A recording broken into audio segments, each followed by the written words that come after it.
Kamu dahulu sudah mati karena pelanggaran-pelanggaran dan dosa-dosamu. Kamu hidup di dalamnya karena kamu mengikuti jalan dunia ini. Karena kamu mentaati penguasa kerajaan angkasa, yaitu roh yang sekarang sedang bekerja di antara orang-orang durhaka. Sebenarnya dahulu kami semua juga terhitung di antara mereka. Ketika kami hidup di dalam hawa nafsu daging dan menuruti kehendak daging dan pikiran kami yang jahat.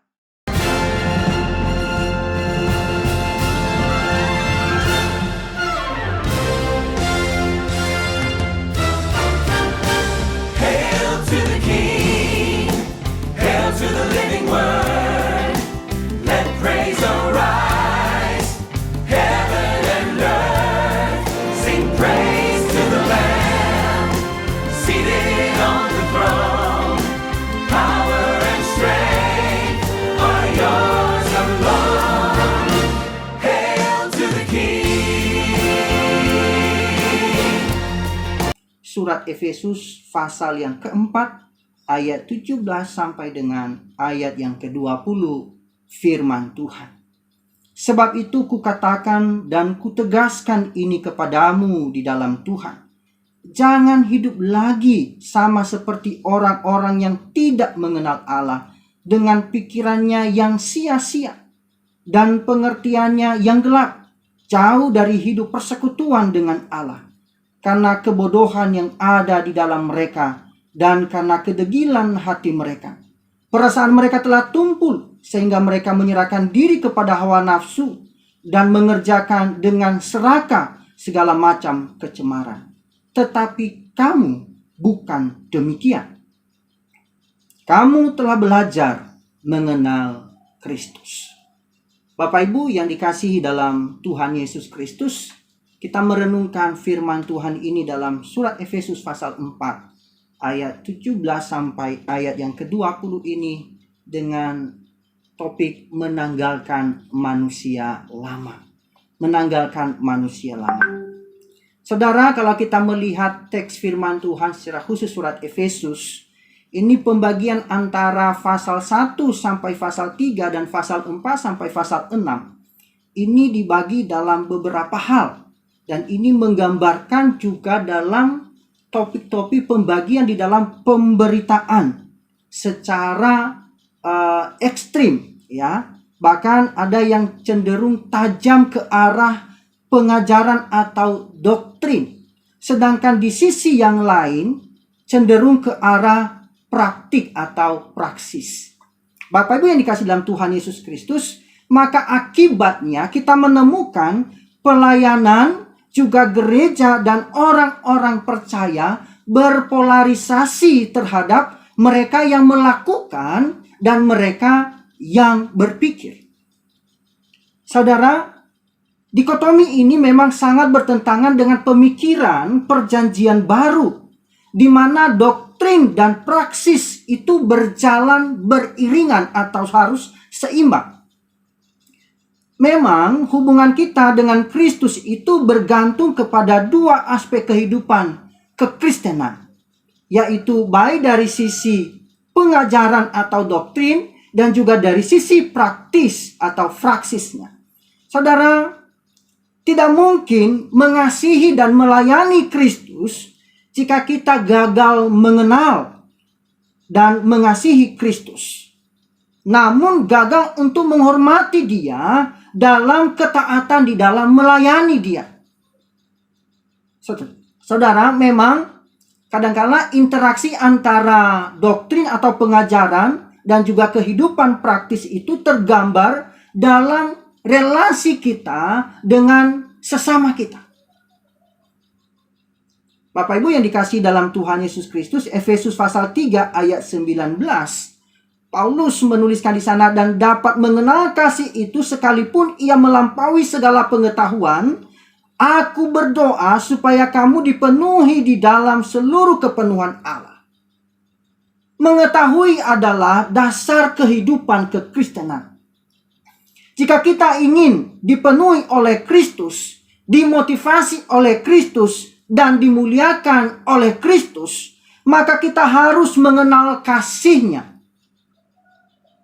Dan bagi Paulus, Bapak Ibu, pengetahuan ini berakar pada pemahaman baik dari pasal 1 sampai pasal 3. Dan dilanjutkan dengan transisi masuk ke pasal 4, bagaimana melaksanakan pemahaman yang difahami dari pasal 1 sampai dengan pasal 3 itu kepada pasal 4 sampai dengan pasal 6.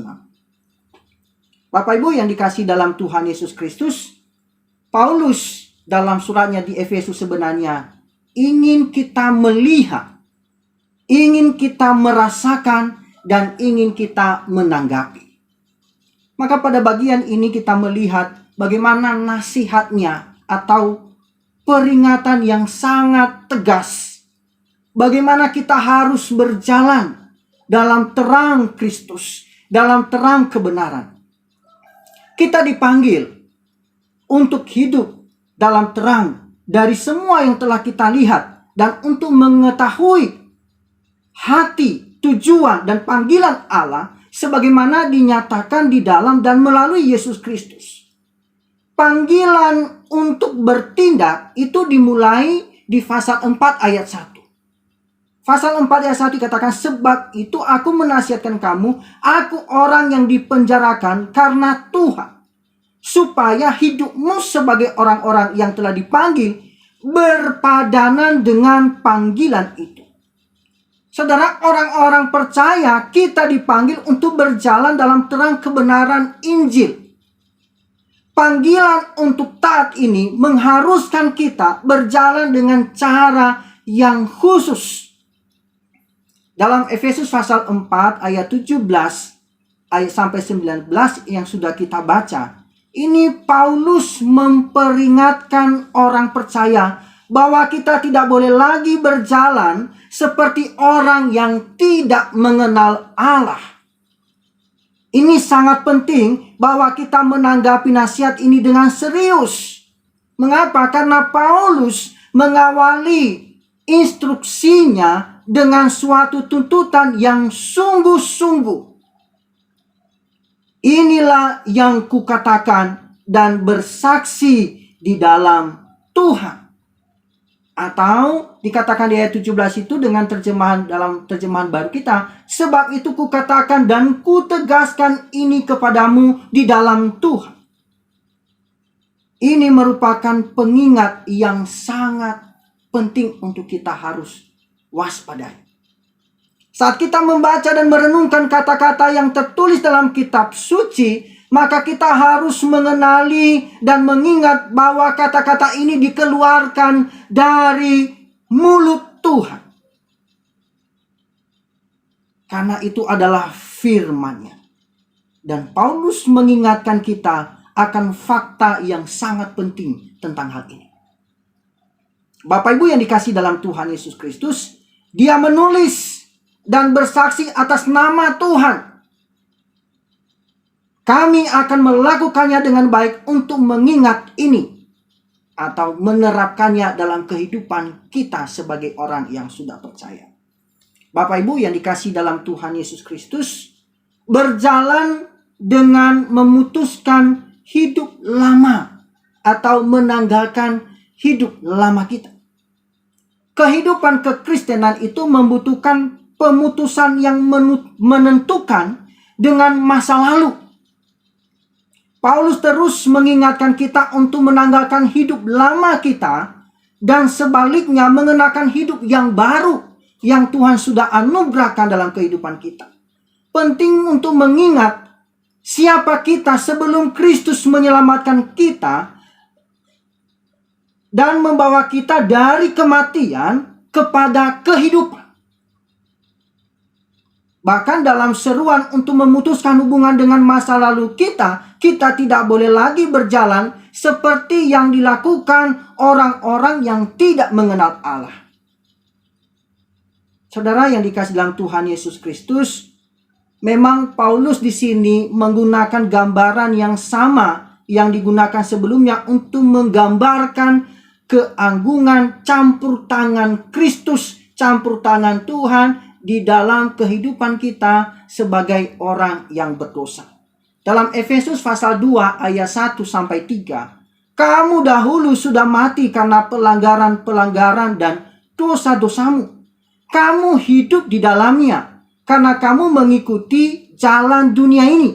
Karena kamu mentaati penguasa kerajaan angkasa, yaitu roh yang sekarang sedang bekerja di antara orang-orang durhaka. Sebenarnya dahulu kami semua juga terhitung di antara mereka. Ketika kami hidup di dalam hawa nafsu daging dan menuruti kehendak daging dan pikiran kami yang jahat. Pada dasarnya kami adalah orang-orang yang harus dimurkai sama seperti mereka yang lain. Dan inilah Tuhan sudah campur tangan untuk menyelamatkan kita. Jalan orang percaya itu dikontraskan dengan jalan orang yang tidak percaya. Dapat menyebabkan kesombongan dan juga keangkuhan. Karena ketika dikontraskan dua hal ini. Oleh karena itu sebaiknya kita mengingat bahwa perjalanan mereka yang tidak mengenal Allah itu juga sama dengan perjalanan pengalaman kita. Kita harus bisa mendudukan posisi ini. Supaya kita jangan sampai terjadi pergesekan yang terlalu dalam. Sehingga tidak terjadi penolakan terhadap diri kita, terlebih firman atau Injil yang kita beritakan. Kita menyadari bahwa kita juga pernah tersesat, bahkan diperbudak dan berada di bawah penghukuman yang memang itu sebenarnya ditimpakan atas kita. Tetapi Yesus Kristus telah melewatkan kita, menanggung semuanya itu. Saudara, apa saja yang harus kita tanggalkan dalam kehidupan manusia lama kita? Yang pertama adalah pikiran yang sia-sia. Kita perhatikan di sini ciri-ciri orang yang tidak percaya ini dan memperhatikan sekali lagi bahwa kita diingatkan bahwa berpikir itu penting. Berpikir itu penting. Efesus pasal 4 ayat 17. Jangan hidup lagi sama seperti orang-orang yang tidak mengenal Allah dengan pikirannya yang sia-sia. Cara berjalan ini ditandai dengan pola pikir yang menyimpang dan ditandai dengan kesia-siaan. Mengapa ini terjadi? Mengapa Paulus menegaskan bahwa pikiran orang yang tidak percaya dicirikan oleh kesia-siaan? Dalam perjanjian lama dan perjanjian baru, ini kesia-siaan ini dikaitkan dengan penyembahan berhala. Contohnya disampaikan oleh Nabi Yeremia dalam Yeremia pasal 2 ayat 5. Beginilah firman Tuhan, kecurangan yang didapati nenek moyangmu padaku, sehingga mereka menjauhkan daripadaku, mengikuti dewa kesia-siaan, sampai mereka menjadi sia-sia. Nah, di sini penyembahan berhala dijelaskan dalam istilah Paulus. Mengejar penyembahan berhala adalah mengejar ketidakberhargaan yang membuat kita tidak memiliki apa-apa selain segelintir ketidakberhargaan yang kita terima. Atau tidak ada nilainya sama sekali. Adalah sia-sia. Saudara, pengangkatan, pemilihan, atau dalam bahasa Alkitab ini penyembahan di luar dari Allah itu adalah kesia-siaan. Bapak Ibu yang dikasihi dalam Tuhan Yesus Kristus, kehidupan seperti itu pada akhirnya dicirikan oleh kesia-siaan. Kehidupan seperti itu didorong dan dimotivasi oleh cara berpikir atau pola pikir dan tertipu oleh karena kesia-siaan. Pikiran yang kosong. Saudara yang dikasihi dalam Tuhan Yesus Kristus, apa yang kita tanggalkan yang selanjutnya? Yaitu pengertian yang gelap. Paulus melanjutkan dalam Efesus pasal 4 ayat 18. Dan pengertiannya yang gelap, jauh dari hidup persekutuan dengan Allah, karena kebodohan yang ada di dalam mereka, dan karena kedegilan hati mereka. Sekali lagi di sini kita melihat bahwa penolakan terhadap Kristus itu memiliki komponen mental dan rasional.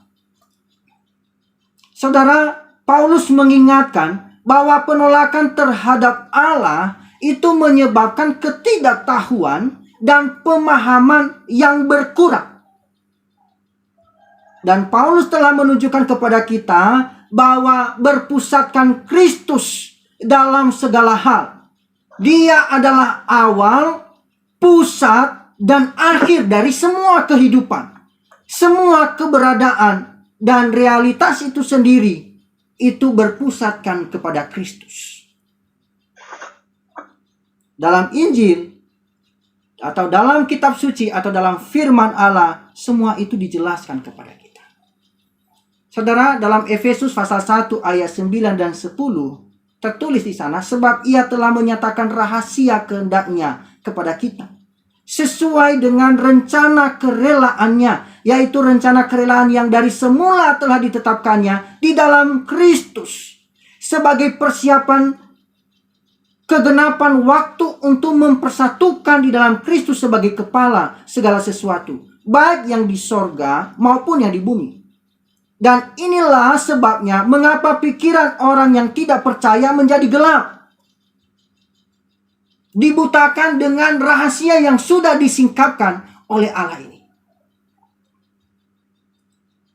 Bapak Ibu yang dikasihi dalam Tuhan Yesus Kristus, kita kegagalan untuk mengakui Tuhan itu berarti menyangkal awal, tujuan, dan akhir dari rencana Allah. Menolak keberadaan Tuhan itu berarti menolak mengakui sumber dan pemelihara kehidupan kita. Bapak Ibu yang dikasihi dalam Tuhan Yesus Kristus, kalau kita melihat di sini ada unsur kesengajaan. Paulus mengawali bahwa orang yang tidak percaya itu penuh dengan ketidaktahuan, keterasingan mereka dari Tuhan. Ini adalah akibat dari ketidaktahuan yang ada di dalam diri mereka. Dan ketidaktahuan ini adalah kebalikan dari pengetahuan tentang Kristus. Dan minggu yang lalu saya sudah sampaikan hal itu. Pengenalan akan Kristus itu, akan kebenaran itu menjadi prioritas. Bapak Ibu yang dikasihi dalam Tuhan Yesus Kristus, ketidaktahuan ini adalah penolakan untuk mengakui, menyerahkan diri, dan mentaati Tuhan dalam segala aspek kehidupan. Tidak mengenal Tuhan berarti mengabaikannya, mengatakan tidak pada tuntutannya, dan ketidaktahuan seperti ini adalah salah. Maka pengertian yang gelap di sini kita harus tanggalkan. Yang ketiga, apa yang harus kita tanggalkan dalam manusia lama kita? Jauh dari persekutuan dengan Allah. Keterasingan dari Tuhan ini atau keterpisahan dalam persekutuan dengan Allah ini berdampak besar dalam kualitas hidup kita.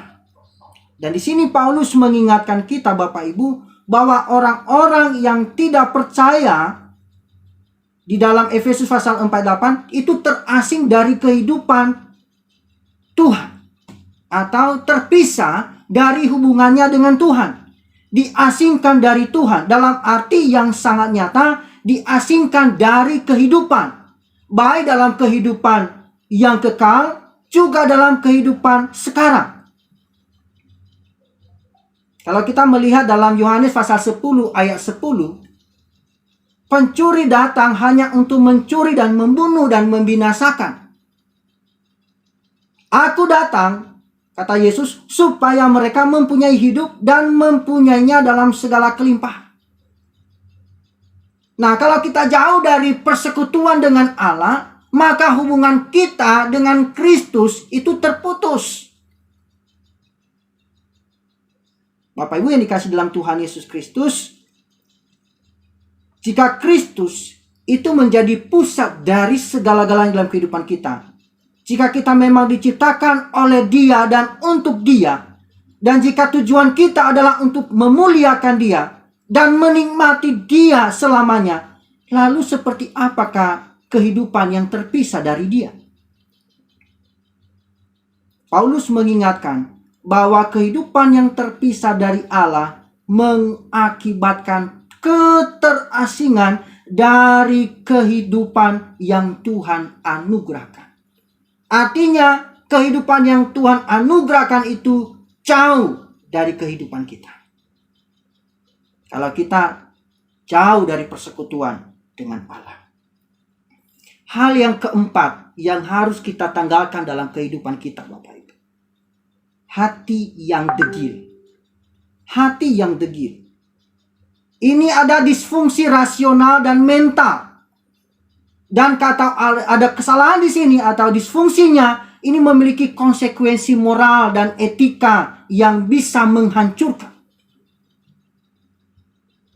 Bapak Ibu, dalam Efesus pasal 4 ayat 18 sampai 19, dan pengertiannya yang gelap jauh dari hidup persekutuan dengan Allah karena kebodohan yang ada di dalam mereka dan karena kedegilan hati mereka.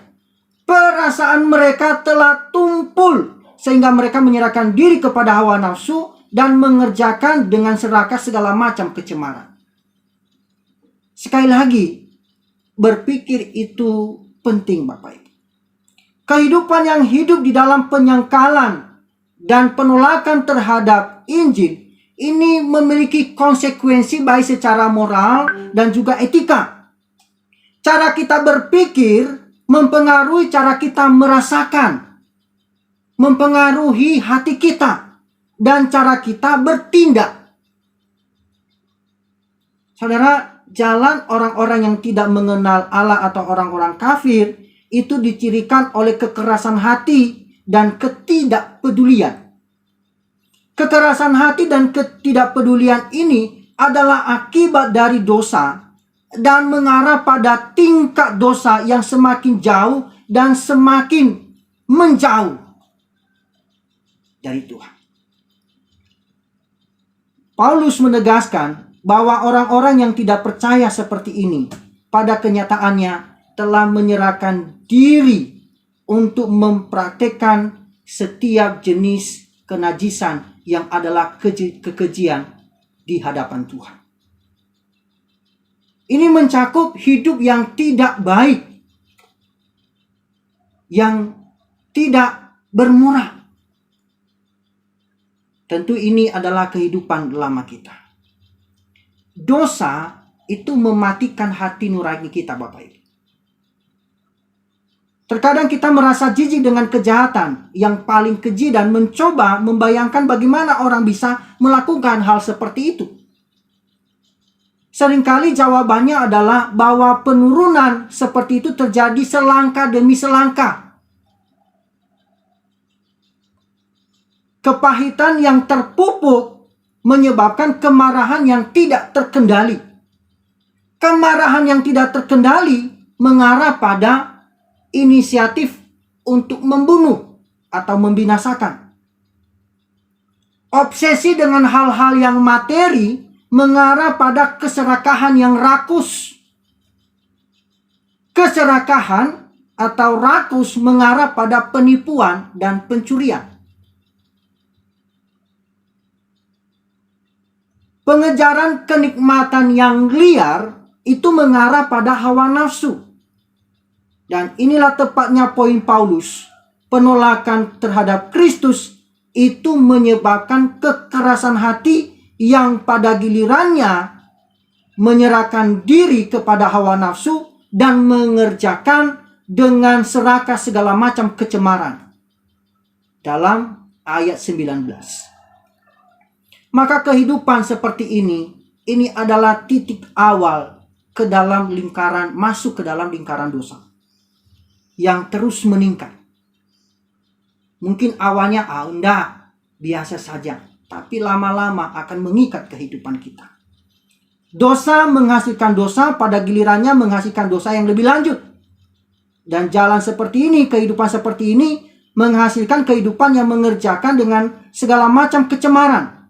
Ini dimulai dengan penolakan yang disengaja dan sikap yang terlalu tidak mau untuk dibentuk oleh Tuhan. Bapak Ibu yang dikasihi dalam Tuhan Yesus Kristus, maka apa yang kita terapkan dalam kehidupan kita? Sebagai orang yang percaya kepada Tuhan, mari kita waspada terhadap keempat hal ini. Mari kita tanggalkan. Paulus menyampaikan nasihat ini kepada jemaat. Dan Paulus berbicara kepada jemaat di Efesus. Dan Paulus berbicara kepada saudara dan saya pagi ini sebagai anggota tubuh Kristus yang adalah gereja secara organis. Kita ada di hadapan Tuhan. Penting bagi kita merenungkan hal ini. Dan Paulus mengingatkan kita. Saya percaya firman Tuhan ini terus berlaku dan relevan bagi kehidupan saudara dan saya. Orang percaya jangan sampai berjalan seperti orang yang tidak percaya. Orang percaya, saudara dan saya, jangan menjadi sia-sia dalam pemikiran berpikir. Berpikirlah yang benar. Jangan menjadi terobsesi dengan pengejaran dan janji-janji dunia ini. Satukanlah pikiran dan fokus kepada Kristus dan memuliakan Kristus. Karena Kristus sudah mengerjakannya di dalam kehidupan saudara dan saya. Saudara dan saya jangan sampai menjadi gelap dalam pemahaman. Jangan menukar kehidupan palsu yang ditawarkan oleh dunia ini dengan kehidupan yang berkelimpahan, penuh sukacita, dan mengalami kekekalan di dalam dan melalui Kristus. Jangan menukar itu, Bapak Ibu. Itu adalah yang paling berharga. Saudara dan saya jangan membiarkan hati kita menjadi tidak berperasaan dan menjadi mengeras. Saudara dan saya, mari kita mengorbankan hidup kita untuk kemuliaan Tuhan, bukan untuk hawa nafsu kita dalam segala kenajisan.